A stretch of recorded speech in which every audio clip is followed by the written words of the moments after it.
الحمد لله رب العالمين والصلاة والسلام على سيد الأنام والمرسلين.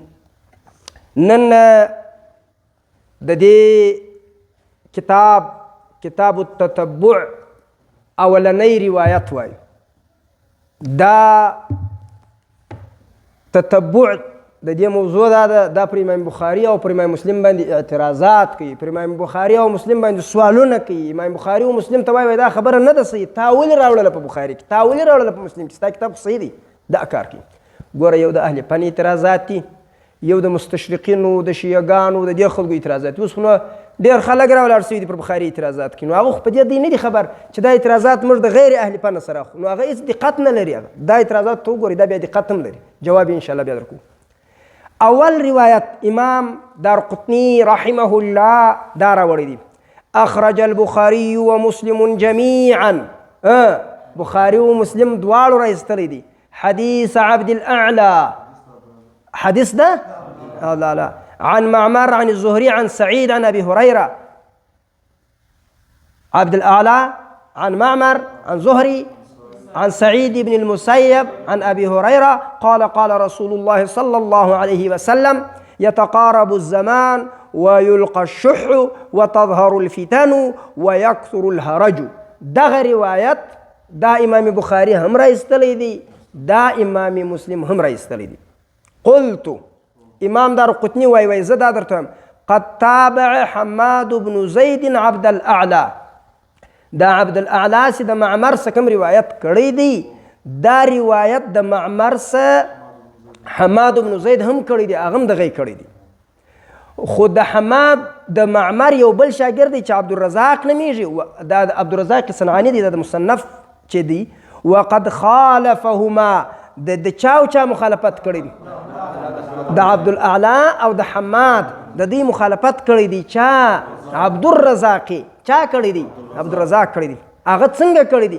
فلم یذکر ابا هریره، هغه ابو هریره رضی الله عنه نه دی ذکر کړی. هغه څنګه کړی دی؟ مرسلان کړی. یعنی هغه دی وای عبدالرزاق عن معمر عن زهري عن سعيد بن المسيب عن قال النبي صلى الله عليه وسلم. څوک یې نه دی ذکر کړی.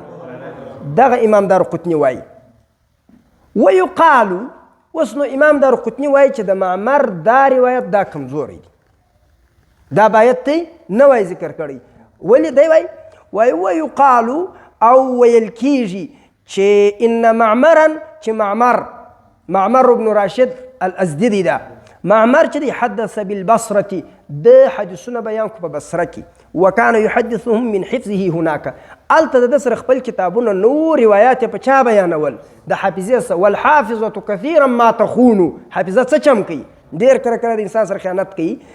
من حفظه هناك وقد حدث بالبصره باحاديث عدد، څه روایات د په بصره کې بیان کړي دي. وهم في بعضها، په هغه کې د په بعضو کې څه پسوي دي؟ خطا وتلی دي. وهم في بعضها هو دا معمر الته په هغه بعض روایت خطا وتلی دي. وقد خالف معمرا، اوس نو دی سر ته ولاړی چې د معمر مخالفت سوی دی. څنګه چا کړی دی؟ شعیب بن ابي حمزه کړی دی، یونس بن یزید بن ابي النجاد الایلی کړی دی، لیث بن سعد کړی دی، ابن اخي الزهري کړی دی. هغو چې روایت کړی دی رووه عنه، هغو کړی دی د دې روایت عنه د چا څه؟ عنه د چا څه؟ د زهري څه په توجه کښني. عنه د چا څه؟ د زهري څه. عن حميد، هغه د حميد څه؟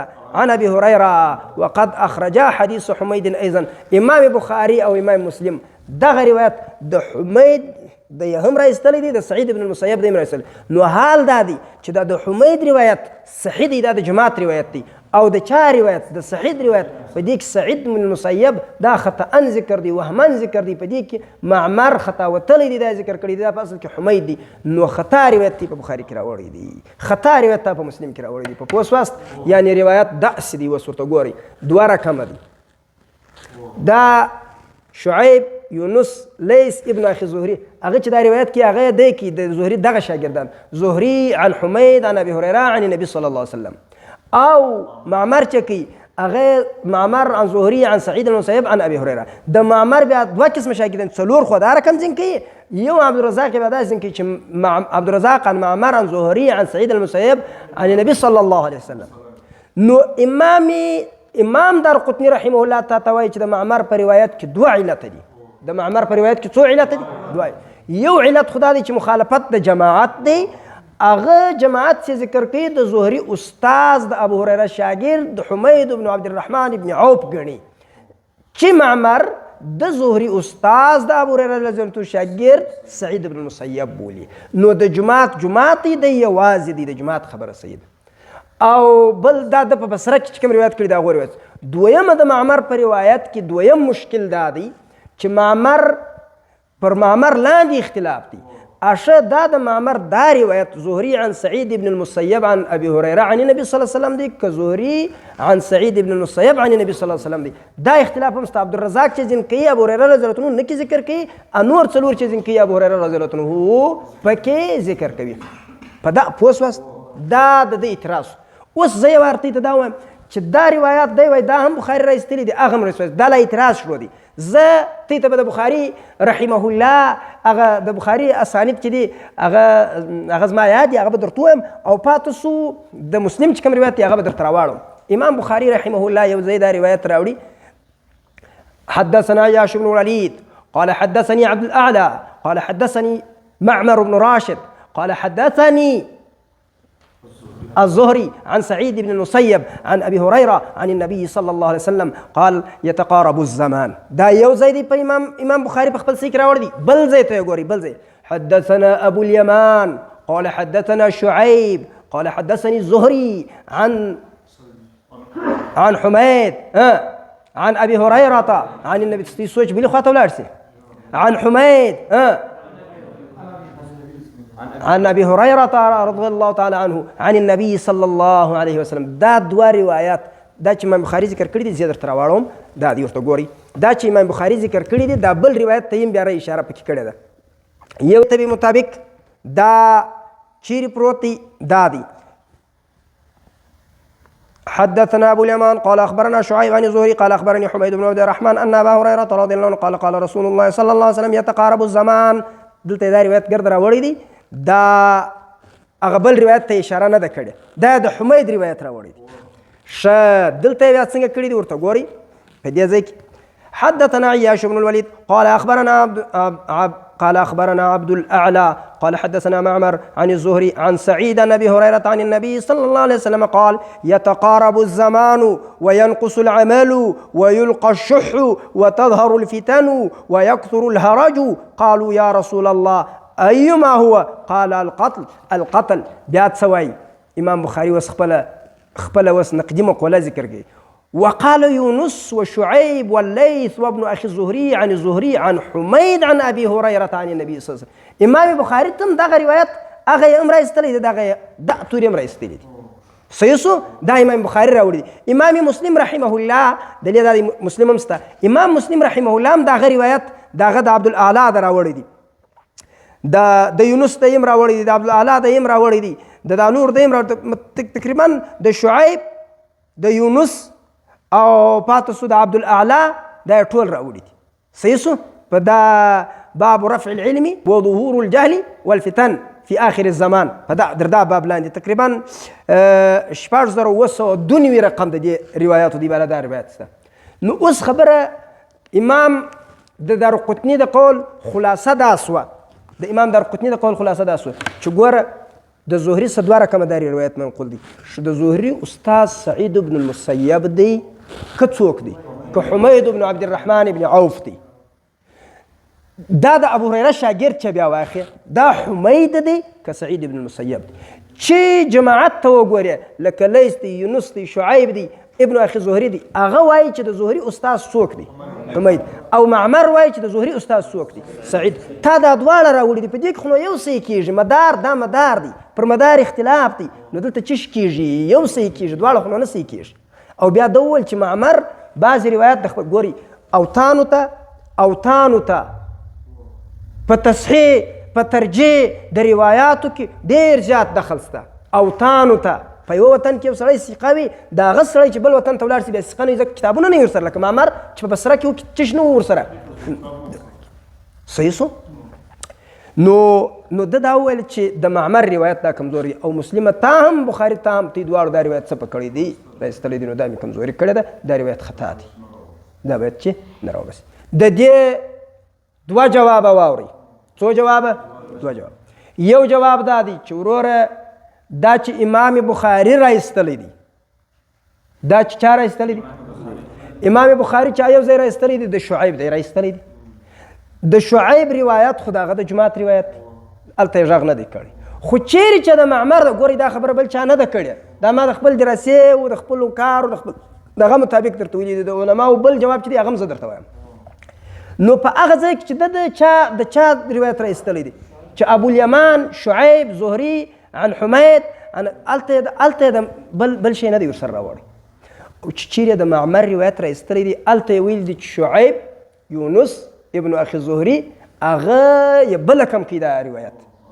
نو د دې څه معلومیږي دا چې امام بخاري رحمه الله دا وایي چې متن د دې روایت په دې کې مشکل نشته په سند کې دا یو سعید چې دی دا خطا دی دا امام بخاري هم دې چیش ته اشاره کوي دې خطا ته اشاره کوي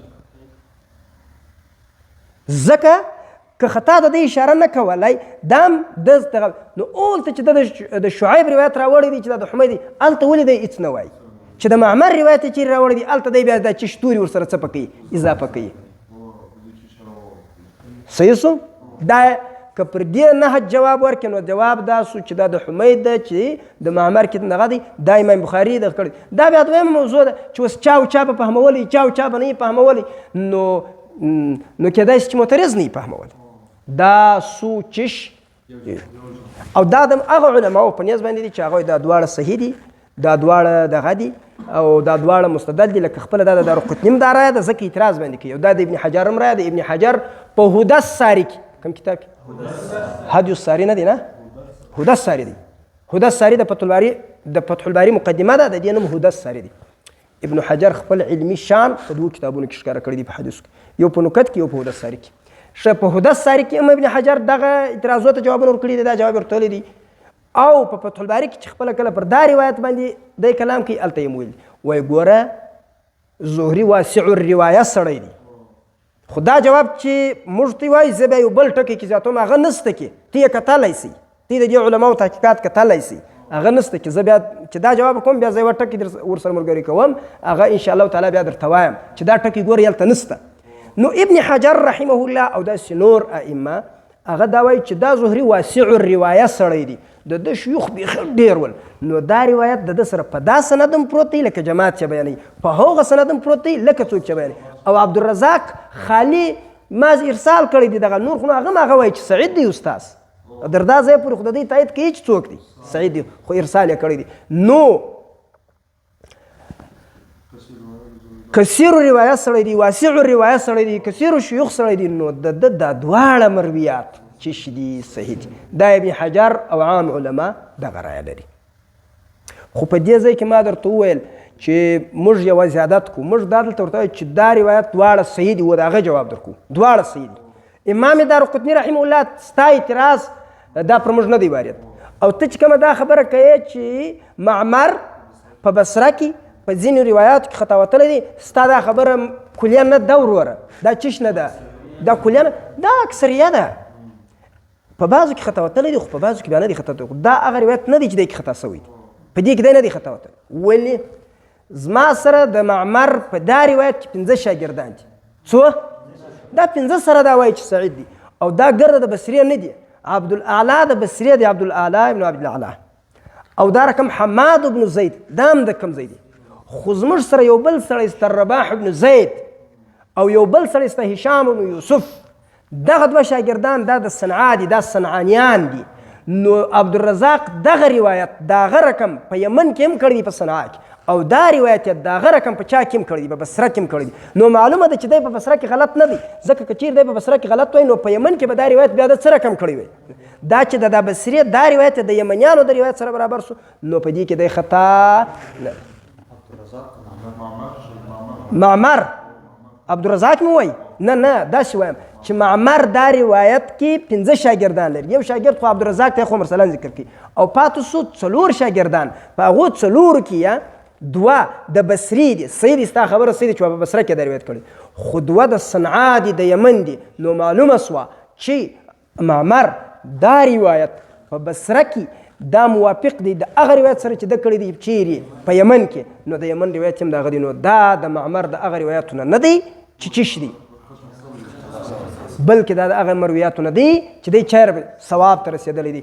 نو خلاصه دا سوه چې دوه جوابه سو. یو دا دی چې بخاري علت ته اشاره کوي ځکه یې ذکر کړي، او دا رقم چې مسلم وګوري د هغه منهج هم کې وګوري هم علت ته اشاره هم پکې کېدلی سي. یا دا یا دا سو چې نه بالکل وروره دواړه صحیح دي. ته چې د معمر کومه خبره کوې چې دا د بصرې روایت دی، نو د بصرې هغه روایات صحیح دي چې دی خو نو بل ځای کړی بر دی کې دغسې کې خطا سوی یا هغه مخالفت سره ولري. دا خو داسې روایت دی چې معمر په بصره کې هم کړی دی، په یمن کې هم کړی دی، په صنعا کې. نو په دې کې دی نه دی خطا. او بیا معمر په زهري کې د اولنۍ درجه سړی دی. د زهري 6 شاګردان چې د اولې طبقې دي، په دې کې یو معمر بن راشد الازدي دی. الله پاک جل جلاله دې وکړي چې په پوه سوي یاست، په پوه سواست. سبحان ربک رب العزة